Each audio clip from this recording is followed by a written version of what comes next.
बढ़ता है। ये सीक्रेट है। हम लोग जितना भोजन करते हैं ये बहुत ज्यादा एसिडिक है। इसको बैलेंस करने के लिए हमें क्या करना पड़ता है? अल्कलाइन भोजन हमको करना जरूरी है। अल्कलाइन और एसिडिक क्या क्या है इस पर भी ध्यान देना। जितना अनाज खाते हैं वो सब एसिडिक हो जाता है। सब्जी जो खाते हैं वो अल्कलाइन होती है। अल्कलाइन पानी पीना चाहिए आपको रोज। अल्कलाइन पानी कैसे बनाते हैं पता है?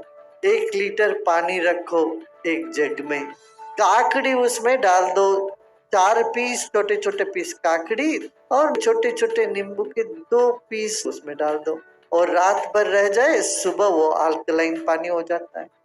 फिर 1 दिन 1.5 दिन तक उसको हम पी सकते हैं। और कब पीना चाहिए? सुबह उठ के थोड़ा सा पी लेना। फिर भोजन के बाद तुरंत नहीं पीना चाहिए और भोजन से पहले भी नहीं पीना चाहिए। भोजन करने के बाद 2 घंटे बाद उसको थोड़ा और पानी पी लो।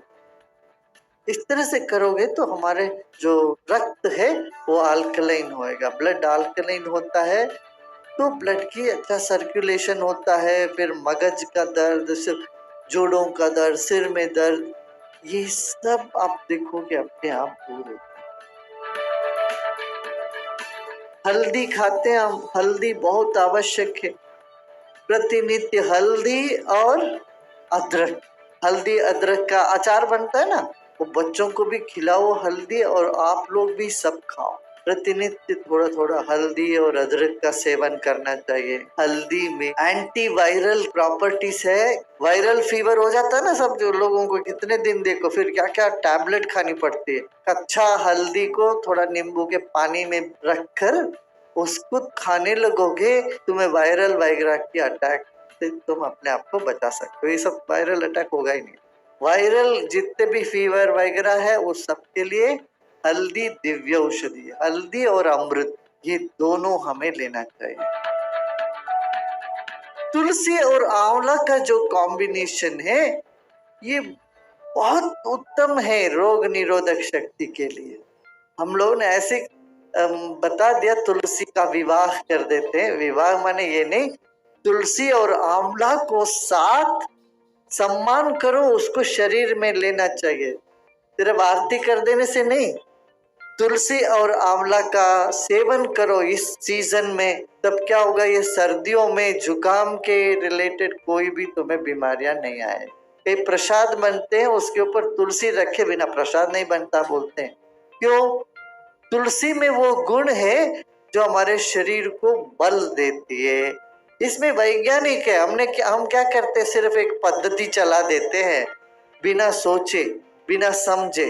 जब समझ के करोगे ना उसका रहस्य पता चलता है।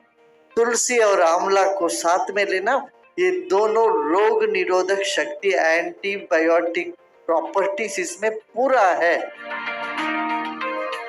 गुजराती में जितने तली हुई हम सब खाते हैं ना, चिवड़ा खाते हैं, ये सब, इन सब के साथ कड़ी पत्ता रखते हैं। कड़ी पत्ता एंटी कोलेस्ट्रॉल है। कोलेस्ट्रॉल किसी का हाई हो तो बोलते हैं स्टैटिन टैबलेट लो। मैं कहता हूँ बिल्कुल नहीं लेना। वो स्टैटिन टैबलेट से फार्मेसी पैसा बनाती है मगर शरीर का कोई आराम नहीं मिलता। अभी इतने साल के बाद अब अमेरिका में लेटेस्ट रिसर्च है, वो बोल रहे हैं स्टैटिन से नुकसान है, कोई लाभ नहीं है। ये तो हमको पहले से पता। भारत में हम पहले से कहते थे ये स्टैटिन टैबलेट बिल्कुल ही नहीं लेना चाहिए। उसकी जगह क्या लोगे, कोलेस्ट्रॉल बढ़ गया तो कड़ी पत्ता ना चटनी जमी लो। कड़ी पत्ता का चटनी, ढोकला साथे, हांडवा साथे जमी लो।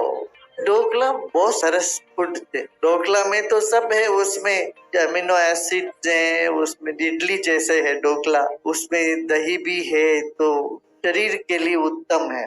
पर मीठा कम खाना चाहिए और सफेद चीनी तो बंद ही कर दो। आप लोग जहाँ भी कुछ करना हो गुड़ का ही उपयोग करना चाहिए या ब्राउन शुगर को उपयोग में लाना चाहिए, तब स्वास्थ्य ठीक रहेगा। देखो सब तली हुई पदार्थ के साथ हम कड़ी पत्ता डालते हैं क्यों? उससे तली हुई पदार्थों में कोलेस्ट्रॉल होता है, और कड़ी पत्ता कोलेस्ट्रॉल को वहीं का वहीं खत्म करती है। इसलिए कड़ी पत्ता का चटनी हम सबको लेना चाहिए।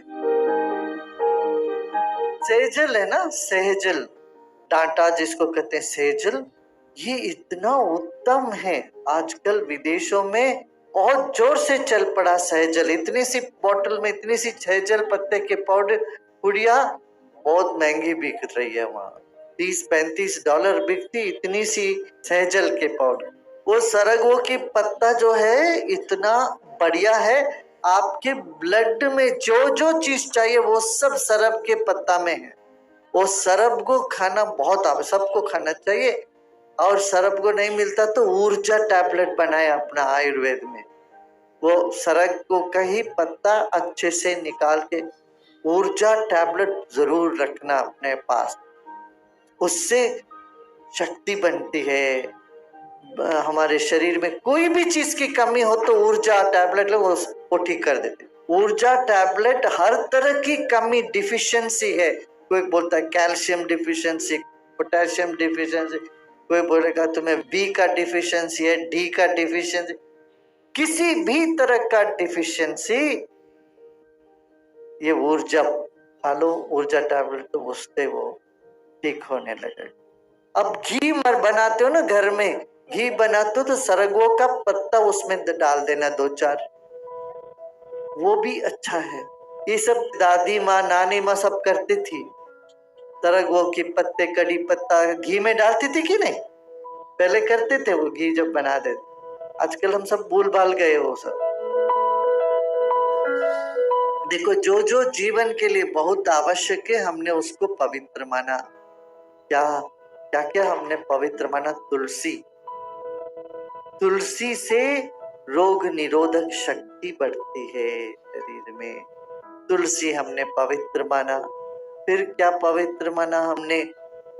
नींबू को बड़ा पवित्र माना। दक्षिण भारत में कोई आते तो उनको पहले नींबू देते हैं हाथ में। नींबू शक्ति का सूचक है, इसलिए देवी मंदिर में आप देखो त्रिशूल के ऊपर एक नींबू रखे रहते। नींबू में शक्ति है, माँ दुर्गा है का निवास है कहते हैं। तुलसी में विष्णु का निवास है। बेलपत्र में, बेल में शिव जी का निवास है। हम एक एक पत्ते को ईश्वर के साथ जोड़ के रखे हैं ताकि वो सारे ईश्वरी तत्व हमारे पौधों में, पत्तों में, फलों में निवास करते हैं। ये बात है, उनका तरंग इन चीजों में होता है।